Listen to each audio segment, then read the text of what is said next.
There's nothing like your car. Sure, some are fancier, but yours is yours. The seats adjusted just the way you like it. The aircon set perfectly.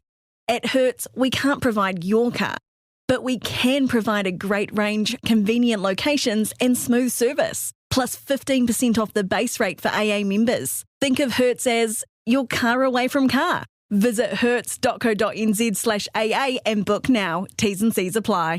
You're listening to the Weekend Sport Podcast with Jason Pine from News Talk ZB. Through with that right boot of his, and away they go. The All Blacks get a 3 to finish.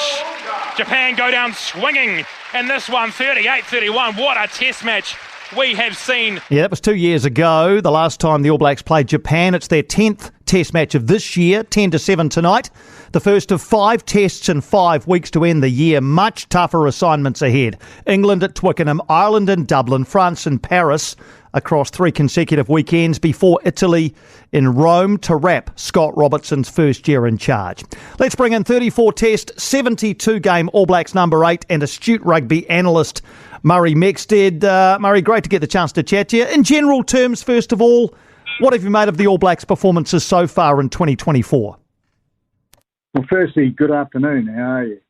Very good. Yeah, well, I reckon that Razor's taking it one step at a time and probably having a good hard look at lots of combinations, because I think that he was thrown into a hard, well, they're all hard, aren't they, when you think about it, the All Black program. It was a very difficult program going to South Africa, playing 2 games, Cape Town and in, well, Joburg and Cape Town. So, you know, he's had a tough go, and I think lots of things were proven over there. I think it exposed a lot of weaknesses. And therefore I'm very, very pleased with the team that he selected to play against Japan, because there's probably half a dozen guys in that starting lineup that he's having a good look at to play in that first test against England. Because when you have England, Ireland and France 3 in a row, that's a tall order, you know. In any year, that's a hard combination to play 3 weeks in a row. So it's going to be very interesting, this game in Tokyo. I think the team's very clever selection, and I think we're going to get a good opportunity to have a look at 5 or 6 players who might figure in the first test in England. I want to talk about a couple of those potential players in a second, Murray, but which weaknesses do you think were exposed in South Africa? Well, the biggest one, most clear to everybody, really, is the lack of size in comparison to the Springbok forwards. So we were well undersized. And, you know, I think if you're going to beat South Africa in South Africa, you've got to target 60% possession. Now, we didn't achieve that in either of those games. We got under 50 in the second game, I believe. So you're not going to beat South Africa in South Africa unless you get more than them as far as ball goes. And we couldn't do that. We just weren't big enough for the aerial possession battle, which we lost. So let's look at the selection then of this team. Actually, before we do, did you think Razor might be more adventurous with his selections up to this point? Because he's kind of stuck with a very solid core right across the first 9 tests of the year. Did you think he might be more adventurous?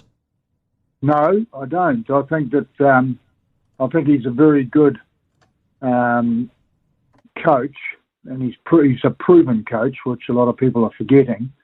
That he came back to New Zealand after playing in France for a long time, coaching over there. He came back to New Zealand. He did the yards big time, you know, with Canterbury B, I think he started with, and then Canterbury, and then his fantastic tenure with the Crusaders. So I think that he's a proven coach. What he's not proven at is perhaps selection at international level. And I also think he's a quick learner. And if you're surrounded by really deep thinkers, then you have to try out a lot of players. The other characteristic, I think, of Razor's is loyalty. Once he picks someone, he gives them plenty of opportunity. He really does. He doesn't just look at them for a couple of games and say, no, you're not up to it, I'll try someone else. He just gives them another game and another game, hoping he's going to come through. And that's why he develops such incredible loyalty. And you'll see the difference in the Crusade. And, you've got to have loyalty coach has got to have loyalty with the players he selects. If you lose the players on the field, you're gone, because rugby's a true team sport. Everyone's got to want to be pushing in the same direction, literally. So I think that he's proven in that area, and his loyalty is unmatched. But I think this is a new ball game now. We're starting again. And that's why I think this team to play Japan is a very, very interesting selection. Do you like the look of Wallace Satiti? I don't. I'm too early for me to comment on him, to be frank. Number one, he's been played at blindside flanker most of the time, and he's a number 8, so, you've got to be able to look at him in both positions. I think his selection will depend on who the other 2 loose forwards are. And I say that objectively because I think that Artie Severe, you'd have to say, is equally as competent at 7 or 8. And how that evolves over the next few weeks will be very interesting to see. Because, we've got a very successful open side flanker also on that team who's played 100 games or so, hasn't he, for the All Blacks, Sam Cane. So he's also there probably on his last journey with the All Blacks. And I think, in fact, he's one of the guys, I put a circle around the names of the players playing against Japan. And one of the names I circled was his name. So I think it depends, and this is the way it should be too. You get selected to play big test matches on performance, don't you? So, he needs to perform in England. There's no doubt about it. In Japan, to be picked against England. So there's a lot of options at 7 and 8. Where I think the complication comes with Satiti is we need a really proven aerial possession man in the back 3. And if you have Kane and Severe, you've got to have a 6'6" guy somewhere in that back 3. Now, this is not new. This dates back to, even back as far as my playing days are concerned. When you play in the Northern Hemisphere, you're going to have 4 guys who are really good at aerial possession. Those 4 guys are all going to be, over 2 metres tall. And if you go in there with guys that are, I'm mixing up inches and centimetres, aren't I? But if you go in there with guys that are 6'1" and 6'2", you're just not going to cut the mustard. You're never going to get 60% possession. And we need to get 60% possession in each of these test matches in the UK if we're going to win those games. So well, the only guy I can think of, sorry, Mix, the only guy I can think of then that fits the bill of a 6'6" loose forward in this team, if you've got Kane, Savia, Satiti, is Samapeni Finau, and he hasn't really shown enough, I don't know what you think, to justify a place in the best loose forward trio. Yeah, and you're absolutely correct. Well done. I think it's pretty clear though, isn't it, after what I just said. But Finau is the only guy that's tall enough to compete. He was given a hard baptism, wasn't he? I mean, Johannesburg, if you're playing the Springboks in Johannesburg, that would be the hardest game of rugby to play ever. If you look at all the different venues around the world, and I've been spoiled actually and lucky enough to have played in most of those, the game that is the hardest to win is the one when you run on the field in Johannesburg. And for countless reasons, which I won't go into, but that is the biggest challenge. So Finau got that challenge, and he didn't really come through, did he, is what you're saying, and you haven't heard from him since. But I think what Razor found out in South Africa is that he didn't have any 6'6" loose forward who could win ball. And he didn't have 2 locks who could win ball at that level either, because Via's well under 6'6". And I think he's playing really well though. So he's another guy that I would think would be in the future will be looked at as a blindside flanker, and additional, because he's good in the air with the ball, but he's just not quite big enough to be a lock against the very best in the world. When you think they're all 6'8", you've got to look at the realities. Barrett would be a shoo-in, obviously, is one of the locks. But do we have another lock who's 6'8"? And I'm looking hard at this guy, Josh Lord, because he's the only guy there that's named, I think, who's 6'8". I think we've probably got another one, haven't we? Who is it now? Oh, yes, one of our other locks, of course.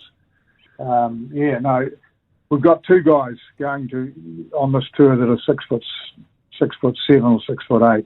But I think Lord would be an interesting guy. You see when he comes on the field in this game against Japan, will be very interesting when he appears. Will he come on straight after half-time? I'm picking he will. And he's one that they might have to look at in Europe yet, even though he's a bit of a virgin. I guess Sam Dowry's the other one, isn't he, who's starting alongside Patrick Tuipulotu. What did you make of the decision to send 10 players on ahead, Mex? Well, I think this is all part of the plan, isn't it?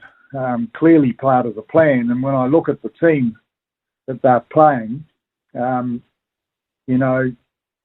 a really interesting team. We've got a fantastic front row. Our stocks in the front row are really good. And I think Jason Ryan's done a magnificent job. And that's one of the great things, I think, that he was picked, in the last regime and started to develop a front row because we were one step behind internationally, and I now think we're one step ahead. So he's got about 6 or 7 or 8 guys that are good enough to play in the Test series. So I'm really pleased with what's going on there. We've got a real challenge in the second row, haven't we? Because if you've listened to what I've just said, we haven't got too many 6'8" locks around, and the loose forwards, we haven't got a big loose forward that's been proven yet either. And we're not sure about our open side flanker heir to be. I mean, I was picking Blackadder actually as the next open side flanker after Kane has had his lot. But he's been injured a fair bit, and we haven't seen much of him at open side. We've seen more of him at blind side because of the lack of height. But fortunately, we've got Artie Sabir, and he can double up. He can play 7 or 8 equally as well. Does it actually matter? Does it matter? Yeah. Does it matter? Like in the modern day game, Murray? Does it matter which number is on the back of a player in the loose forward trio? I know it goes against what you said about having a tall guy, but for example, Artie Savia is going to play the same way if he's got 7 on his back or 8 on his back, isn't he? It's a very contentious question you're asking, because you've got to look at the core role. What is the core role of the 6, the 7, and the 8? And if you ask most people, they've never thought about it. They may know, but they've never thought about it. Now, the core role of an open side flanker is to retain and regain possession. That is the core role. So, in other words, you're on the open side of the scrum. Doesn't matter who wins the ball, and often in the centre of the field, also at kickoff. Doesn't matter who wins the ball. You have an opportunity to retain or regain. So you've got to be the best we've got in New Zealand in that role. And then who's the second closest? Who has the second amount of opportunity is the number 8. So you're quite right.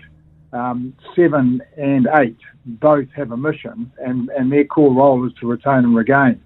You've got to add a couple of other attributes too to the number 8, and ideally one of them would be, that you'd be 6'5" or so as well. Like Kieran Reid was an ideal number 8 actually, because he supported the blindside flanker line out, aerial possession, general kicks and dropouts, etc. Cutting to the chase, you've got to have 2, really, in my view. If you're going to England, you're going to play England, Ireland and France. You've actually got to have 2 loose forwards who are really good in the air. And one of them would have to be good enough to hunt and gather. So, hunting and gathering is really important for the 7 and the 8. The number 6 is a totally different position. It's a blindside flanker. It has least opportunity to get in the action from set play. He's often the guy either jumping or lifting in the line out. Less opportunity. So when he does get an opportunity, he's got to make an impact. So you need a really, really, hard, abrasive, aggressive blindside flanker that you see when he gets a chance. He hasn't got as much opportunity as the 7 and the 8. So I hope that has simplified it for you. No, it has. It has. I look at the guys who have worn 6 this year for the All Blacks. Piney now for the first 2 tests against England. then Jacobson against Fiji, Blackadder for 3 test matches, the 2 against Argentina and then South Africa, then Satiti in the time since, and now we're back to Finau. So of all of them, Mex, who fits the bill best? Is it Satiti? Is he? Because he's physically abrasive, as you've outlined. Is he the man? Okay. No, he's not. Okay. No, I mean, if you had a Kieran Reid playing at number 8, you could say, okay, yeah, you could play Satiti at 6. But you haven't got a Kieran Reid at number 8. You've got the best number 8 in the world, probably, who's, not necessarily a line-out forward. Well, he's not a line-out forward. You compete against South Africa and England and France and Ireland. So you've got to have a big blindside flanker. And so the only one in that team at the moment is Finau, which is why I would be looking at Vi as an option at blindside flanker. Does that answer your question? It does, yeah, but didn't we try this with Scott Barrett? We moved him out of the second row to blindside. Didn't really work. Well, I don't know. Did it or did it not really work? My mind is it did work, you see. I reckon that Barrett also could play 6, but we haven't got 2 other 6'8" bloody locks, have we? So you've got to look at the realities. We're short of tall, ball-winning forwards, second row and back row, third row. So, that's my view. You can argue and dispute that, but what you can't dispute is that you've got to get your share of possession, and to beat the big teams away from home, you've got to get more than your share of possession. I don't think anybody, doesn't matter how smart they are, can dispute that. Oh, I'm not disputing it at all. I'm not disputing that. No, absolutely not. I was pointing to you, mate. Although I was probably, because you asked me the question, which meant that you weren't decided either. But it's something that's been neglected, and it's something that's been forgotten about. But it's very, very obvious. If you can have 2 guys in the loose forwards that can win the ball in the air, gee, you've got a great head start, haven't you? But they've got to be good too. They've got to be good at their role.